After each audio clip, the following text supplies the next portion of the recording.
association with RSRM.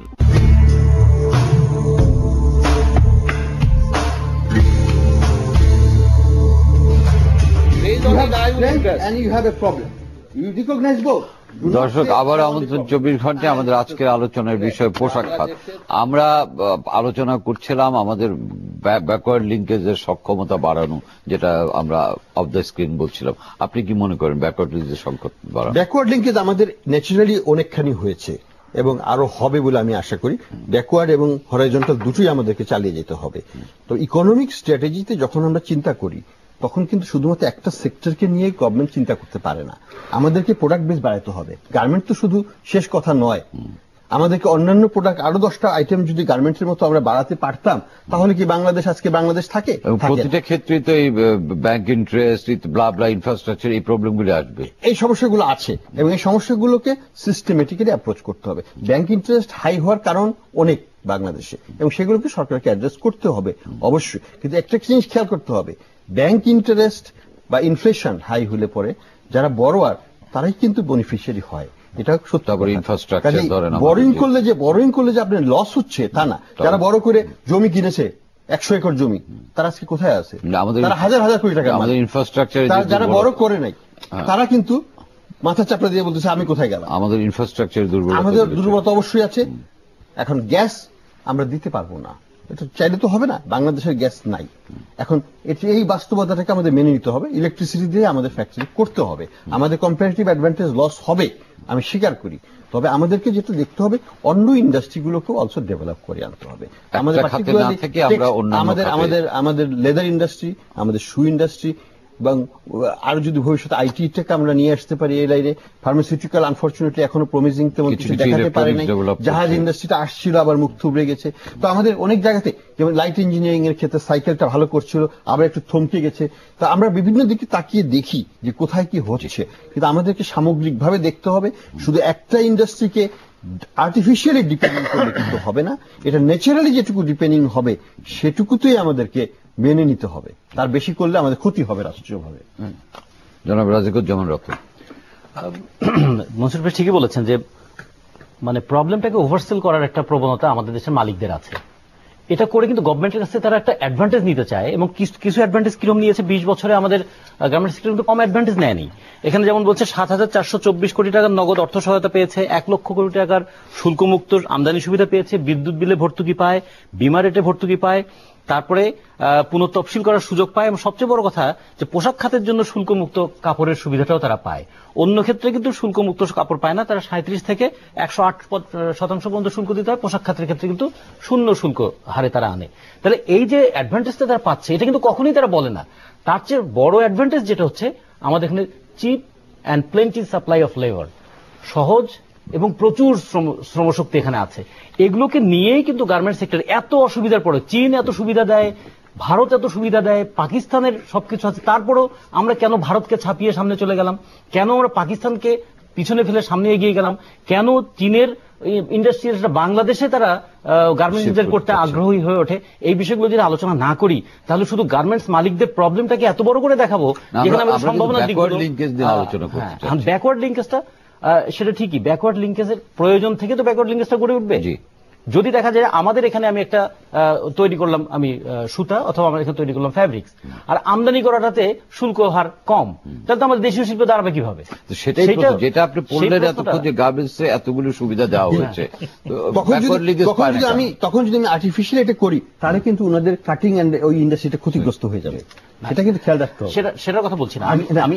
Artificially যদি আমি এটাকে প্রপ আপ করার চেষ্টা করি তাহলে আমাদের ব্যাকওয়ার্ড লিঙ্কেজটা আসবে গার্মেন্ট ইন্ডাস্ট্রি। ব্যাকওয়ার্ড লিঙ্কেজটা করতে হবে। আমাদের সবচেয়ে বড়, আমি যদি বলি, আমাদের সবচেয়ে বড় শক্তিটা এখানে হয়েছে ভ্যালু অ্যাড করার ক্ষমতা।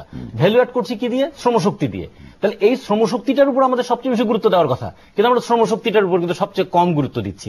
এটাও একটা বড় সমস্যা আমাদের এখানে। আপনি যেটা বলছিলেন যে আমরা 100-এ গেলে আমাদের লোকাল, যেটা আপনি থেমে অফ স্ক্রিন আলাপ করছিলেন। হ্যাঁ, দেখেন মানে আজকে যে ডিসকাশনটা হচ্ছে, এই ডিসকাশনটা কি রেজাল্ট নিতে চাচ্ছেন আপনি, এটা কিন্তু খুব ইম্পর্টেন্ট। না, আমরা যেটা ডিসকাশনটা হলো যে আজকে দেখেন আজকে লেবারের ঠকানো হচ্ছে, অমুক করা হচ্ছে, ওনারা মালিকদের মতন। I think that it's not a professional discussion.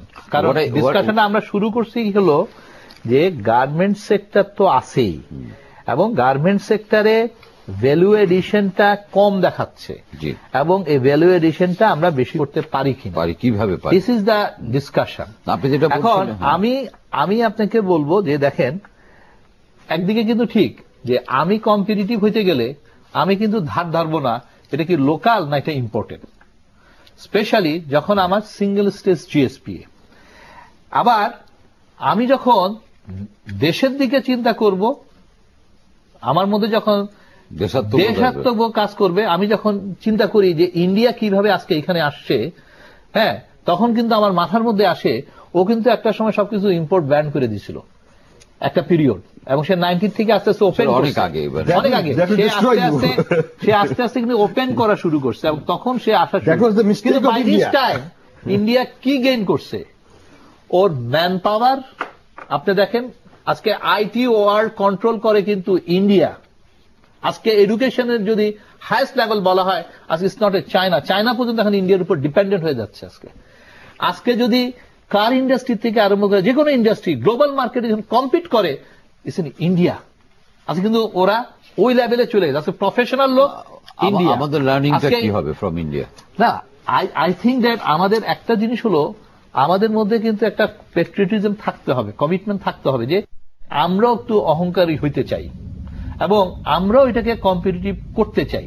আজকে যদি ওরা যদি কোনোভাবে ওরা যদি, ইন্ডিয়াও কিন্তু যেই প্রাইসে বিক্রি করতেছে, বাংলাদেশ কিন্তু একই প্রাইসে ফেব্রিক্স বিক্রি করতেছে। ইন্টারেস্টিং, কিন্তু বাংলাদেশের fabrics price, Indian fabrics price কিন্তু একই। চায়নার ফেব্রিক্স প্রাইস আমার আর ইন্ডিয়া থেকে কিন্তু অনেক কম। এখন আমাকে যদি বেনিফিটটা নিতে হয়, ইন্ডিয়া যদি আজকে সার্ভাইভ করাইতে পারে, আর আমি যদি এখন এর থেকে এই প্রাইসে রাইখা আমি যদি বিক্রি না করতে পারি ফেব্রিক্স, এবং তাহলে আমাকেও কিন্তু উপায় বের করতে হবে যে কিভাবে চায়না করে, কিভাবে ইন্ডিয়া করে। যদি আমাকে লোকাল ইন্ডাস্ট্রিকে একটু প্রমোট করতে হয়। টেক্সটাইল বাংলাদেশে একটা জিনিস মনে রাখতে হবে, আজকে ফার্মাসিউটিক্যাল আর আইটি নিয়ে এত কথা বলা হচ্ছে, আমাকে সে এডুকেশন হয়েছে না? ফার্মাসিউটিক্যাল লেবার ইন্টেন্সিভ ইন্ডাস্ট্রি বাংলাদেশে যে 16 কোটি মানুষ, আপনাকে ইউনিট লেবার ইন্টেন্সিভ ইন্ডাস্ট্রি, যে কারণে textile is a very necessary. যেটা বলছিলেন আজকে যদি সেটাকে বাড়াতে হলে লোকাল, হ্যাঁ, আমি মনে করি আজকে যেখানে আসি, আমি যদি এই জায়গায়ও যদি ভ্যালু এডিশনে রাখতে চাই, তাহলে আমার গ্রোথ ইজ নেসেসারি। আমি যদি এই জায়গায় না রাখতে চাই, it is a economist, it is a government পলিসির ম্যাটার। যদি এই জায়গায় না রাখতে চাই, আমি কম্প্রোমাইজ করতে পারি। আমি যদি পুরাপুরি ডিপেন্ডেন্ট হতে চাই, আমার হোল এক্সপোর্টটা 100% বাইরে থেকে, সেটাও একটা পলিসি হইতে পারে। কিন্তু আমার মনে হয় যে দেশের উচিত যে লোকাল কিছু ব্যাকওয়ার্ড লিঙ্কেজ থাকা উচিত, আর সেটাকে যদি কম্পিটিটিভ এবং সার্ভাইভাল করতে হয়, তাহলে you have two things you have to be consider. Number 1, gas connection. আমি কিন্তু বারবার বলবো, number 1 gas connection, number 2 interest rate. আপনি যদি এই দুইটাকে অ্যাড্রেস করতে পারেন, এবং নাম্বার 3 সেটা হলো হিউম্যান রিসোর্স, এবং এই তিনটাকে যদি আমরা কম্বাইন করতে পারি, only then it will be sustainable. I fully agree যে লেবার ফোর্সকে স্কিল করতে হবে, এবং সেই জন্য বড় রকমের ইনভেস্টমেন্ট দরকার আছে আমাদের সরকার। প্লাস ইন্টারেস্ট রেটের ব্যাপার, আপনি ইন্টারেস্টকে সিস্টেমেটিক্যালি কমাতে হবে। কথা বলে কোনো লাভ নেই, আমরা 40 বছর ধরে কথা বলেছি, কোনো লাভ হয়নি, খুব কম। আর ইন্টারেস্ট রেটকে আমাদের নাম্বার 3 হচ্ছে যেটা বললেন গ্যাস। আমি মনে করি যে বর্তমানের বাস্তবতায় গ্যাস এক্সপ্যানশন ইজ আনরিয়ালিস্টিক। বাংলাদেশে গ্যাস যদি হয়, তাহলে আপনার ইন্ডাস্ট্রি আর হবে না। সেটা না হলে আমার কিছু বলার নাই, কিন্তু সরকার যেখানে গ্যাস না থাকবে, গ্যাস আপনি কি মনে করেন এই 3টা পয়েন্ট? এটা তো জোর করা কিছু না, তাহলে আপনার ইন্ডাস্ট্রি হবে না। Human resource, gas. গ্যাসের কথাটা এভাবে না বলে বলতে পারি আমি জ্বালানি সক্ষমতাটা কিভাবে আমরা বাড়াতে পারি।